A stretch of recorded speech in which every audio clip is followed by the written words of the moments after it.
Pak Ketua menerima panggilan di ponselnya. Ia menatap layar dengan ekspresi waspada. Dalam hatinya muncul pertanyaan. Pria itu sudah sampai. Dan siapa sebenarnya orang yang sedang ia hadapi? Ia menghela nafas pelan. Namun, di balik ketenangannya, terlintas pikiran bahwa orang ini bukan sosok biasa. Bahkan, pria tersebut berhasil mengalahkan Pak Ketua dan para penjaga di luar. Pintu ruangan terbuka. Yu Ijin berdiri di ambang pintu. Ibunya Heijin menunjuknya dengan wajah marah, menyadari bahwa dialah pria yang mengejar anak-anak mereka. Nada suaranya meninggi, menuduh dan menekan. Ayahnya Heijin mencoba menghentikannya, melarang ikut campur. Ketegangan memuncak. Pria berjas itu berdiri dengan wajah muram, menuntut penjelasan bagaimana Yu Ijin bisa masuk ke tempat tersebut. Yu Ijin menoleh dengan tenang. Ia mengira ada orang yang menjaga tempat ini. Namun ternyata tidak seperti yang ia duga. Tatapan pria berjas semakin tajam. Dalam pikirannya ia menyadari bahwa pemuda ini bukan hanya kuat, tapi juga bergerak tanpa diketahui siapapun. Ia teringat kejadian sebelumnya. Anak-anak mereka telah mengganggu orang yang salah. Pikiran lain menyusul. Bagaimana pemuda ini bisa tahu dirinya ada di sini? Kini ketiganya saling berhadapan. Yu Ijin berdiri diam. Sikapnya tenang. Namun ibunya Heijin meremehkannya, merasa Yu Ijin bertindak gegabah dan bodoh. Ibunya Heijin mulai bertindak. Ia menyebutkan satu persatu tuduhan, penyerangan terhadap anak-anak, terhadap penjaga, dan pemaksaan masuk ke kantor. Ia mengatakan akan melaporkannya atas semua itu. Heijin menimpali dengan senyum tipis, menyetujui ucapan sang ibu. Dalam benak wanita itu, pemuda ini memang pandai berkelahi, tetapi semuanya bisa diselesaikan hanya dengan memanggil polisi. Lalu muncul keputusan lain, bukan polisi, tapi jaksa Choi. Ibunya Heijin terkejut, suaranya meninggi, mempertanyakan apakah pemuda ini tahu dengan siapa ia berurusan. Yu Ijin menjawab singkat, ia tahu. Ia menyebutkan fakta bahwa pria tersebut adalah anggota Kongres yang baru dan sedang berkampanye untuk pemilu berikutnya. Keberanian Yu Ijin membuat ibunya Heijin kesal. Ia menganggap anak-anak tidak memahami betapa berbahayanya dunia ini. Di sisi lain, Heijin tersenyum samar, seolah menikmati situasi. Dengan suara pelan namun jelas, sebuah ancaman dilontarkan. Hidupmu berakhir sekarang. Wajah Yu Ijin tetap datar, tak menunjukkan rasa takut. Ibunya Heijin segera menelpon, memanggil jaksa Choi dan memintanya datang ke kantor suaminya sekarang juga. Namun, situasi berubah cepat. Tiba-tiba terdengar permintaan maaf yang panik. Seorang wanita bersimbah darah berlutut, memohon ampun. Pukulan menghantam keras. Heijin terkejut, matanya membelalak. Sebuah suara muncul. Ah, sial, tanganku sakit nih habis nampar lu. Oi, seret dia, lalu tendang dia sampai ini bocah sadar diri. Aku tidak akan melakukannya lagi, mohon maafkan aku. Hanya 180.000 won, lu bercanda? Tidak, ini semua hasil dari kerja paruh waktuku. Yu Ijin maju dan mengangkat ponselnya, memperlihatkan layar. Sebuah suara di ponsel keluar. Bawakan 500.000 won akhir minggu nanti. Aku tidak peduli kalau lu nyuri atau jual tubuh lu. Panggilan di ponsel terputus. Ibunya Heijin terpaku, bingung dan panik. Heijin memanggil pemuda tersebut dengan suara gemetar, menanyakan keadaannya. Pemuda itu hanya terdiam. Malam hari, sebuah rumah modern terlihat sunyi. Di dalam kegelapan, sebuah flash disk menancap di laptop, dan sosok pemuda itu tampak serius, tenggelam dalam keheningan. Heijin maju dengan raut gugup, suaranya bergetar saat memanggil ayahnya dan mencoba menjelaskan alasannya. Ayahnya langsung memotongnya, memerintahkan Kim Heijin untuk diam. Wajah gadis itu menegang, ketakutan terlihat jelas. Yu Ijin kembali berbicara. Ia mengatakan bahwa ia juga memiliki bukti terkait Kiso. Ia menjelaskan dengan tenang, kedua anak mereka sering melakukan perundungan dan ada rekaman saat mereka mengejar orang-orang di sekolah dan lorong-lorong, bahkan mencuri uang. Ia menambahkan bahwa ada rekaman terbaru ketika mereka menghajar adiknya di sebuah tempat bernama karaoke. Kim Heijin menggertakkan gigi, wajahnya dipenuhi kecemasan. Ibunya Heijin meledak marah. Ia menuding dan berteriak, menuduh Yu Ijin mengancam mereka, yakin ancaman darinya tidak akan berhasil. Yu Ijin menoleh sedikit dan menjawab bahwa sejak awal bukan dirinya yang memulai semua ini. Ancaman justru datang dari para penyewa yang menyerangnya, dan semua itu juga ia rekam. Ayahnya Hijin menekan pelipisnya, mencoba memahami situasi. Yu Ijin menegaskan bahwa ia melakukan semua ini karena Kiso dan Hijin telah mengganggu adiknya. Seperti orang tua yang seharusnya melindungi anak mereka, ia juga harus melindungi adiknya sendiri. Ruangan terdiam. Akhirnya, ayahnya Hijin berkata ia paham. Ia menawarkan untuk membayar perawatan adik pemuda itu dan memberikan uang tambahan. Yu Ijin langsung menolak. Ayahnya Hijin terkejut dan bertanya, apa yang sebenarnya ia inginkan? Hijin menyela dengan kasar. Dalam hatinya, ia mengatakan lebih baik ia sendiri yang menggigit lidahnya. Namun pemuda itu kembali menegaskan, permintaan maaf tidak akan menyembuhkan adiknya dan permintaan maaf itu juga tidak akan tulus.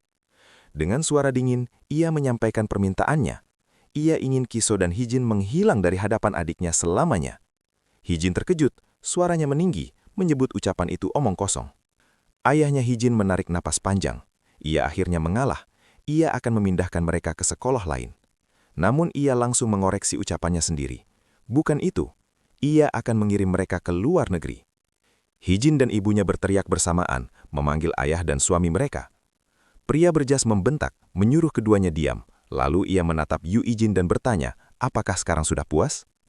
Pemuda itu mengatakan ia ingin mereka sudah pergi besok. Ayahnya Hijin menjawab pelan bahwa ia akan segera menyampaikannya ke pihak sekolah. Yu Ijin berbalik, melangkah pergi, lalu berhenti. Ayahnya Hijin meminta semua rekaman yang Yu Ijin miliki. Tatapannya mengeras. Ia bertanya dalam hati mengapa anak seusia Kiso bisa memandangnya seperti itu, seolah menganggapnya bodoh. Ayahnya Hijin mencoba berbicara, tetapi ia langsung memotongnya singkat, salah bicara. Suasana ruangan berubah dingin saat pemuda itu meninggalkan tempat tersebut. Malam hari, gang sempit terlihat sunyi di bawah cahaya lampu jalan. Pintu terbuka, Yu Ijin terkejut. Kakek tua dan Yu Dayun menyambutnya dengan cemas menanyakan keadaannya dan memastikan ia tidak terluka. Wajah pemuda itu melunak. Ia tersenyum tipis dan menjawab bahwa ia baik-baik saja. Yu Ijin akhirnya tiba di rumah. Pria tua dan wanita yang menunggunya tampak cemas. Mereka mengatakan sejak awal mereka merasa orang-orang itu berbahaya, meski sebelumnya sudah dibilang bahwa mereka hanya ingin berbicara sebentar. Dayub menambahkan alasannya, orang-orang tersebut membawa aura yang buruk. Ia mengaku sangat khawatir. Yu Ijin menunduk sedikit lalu menjawab tenang, meminta mereka tidak mengkhawatirkannya, melainkan menjaga diri mereka sendiri.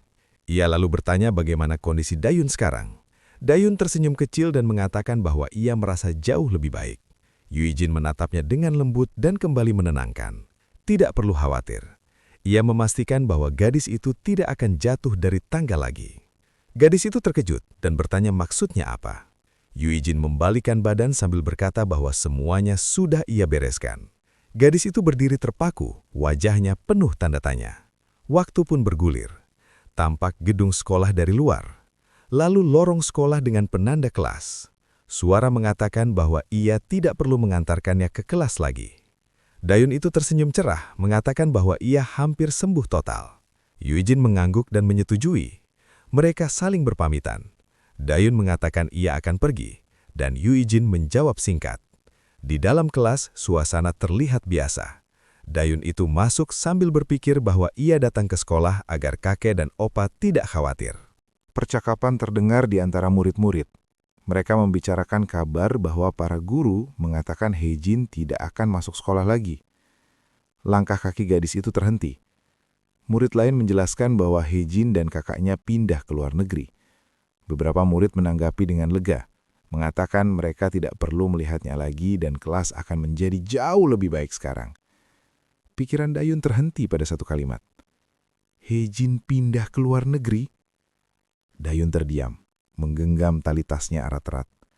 Di kepalanya terngiang kembali suara Yu Ijin. Jangan khawatir, kamu tidak akan jatuh dari tangga lagi. Semuanya sudah aku bereskan. Ia memanggil pelan. Opa? Di lorong sekolah, ia melihat punggung Yu Ijin menjauh. Dengan ragu, ia memanggilnya lebih keras. Opa? Yu Ijin berhenti dan menoleh dengan ekspresi bertanya. Dayun maju setengah langkah. Bibirnya bergetar. Tak tahu harus berkata apa. Aku harus bilang apa? Yu Ijin menyenyum tipis dan menjawab singkat. Sampai jumpa ya. Mata gadis itu membesar. Air mata menggenang lalu jatuh saat pemuda itu kembali melangkah pergi. Ia berdiri di tempat, menahan tangis, mengusap matanya, lalu mengangguk kecil. Baiklah. Di sebuah ruangan, para siswi duduk mengelilingi meja. Salah satu dari mereka bertanya dengan nada tak percaya. Apakah benar Heijin pindah ke luar negeri? Yang lain mengangguk, mengatakan ia juga mendengar kabar itu dan merasa berita tersebut cukup mengejutkan. Seorang siswi lain penasaran, mengapa Heijin tiba-tiba pergi tanpa memberitahu mereka? Mereka mulai saling bertanya, apakah ada yang melihat Heijin hari ini? Jawabannya, Heijin tidak ada di sekolah, dan kabarnya Ki So Sunbei juga ikut pergi ke luar negeri. Kebingungan pun menyebar. Salah satu dari mereka bertanya apa yang sebenarnya terjadi. Seorang siswi bernama Iyung akhirnya bersuara. Ia ditanya mengapa sejak tadi diam saja. Ia terkejut, lalu berkata bahwa mungkin memang benar Heijin pergi ke luar negeri, karena guru-guru juga mengatakan begitu.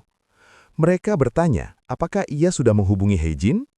Iyung menjawab bahwa ia sudah mencoba, tapi teleponnya tidak diangkat dan pesannya tidak dibaca.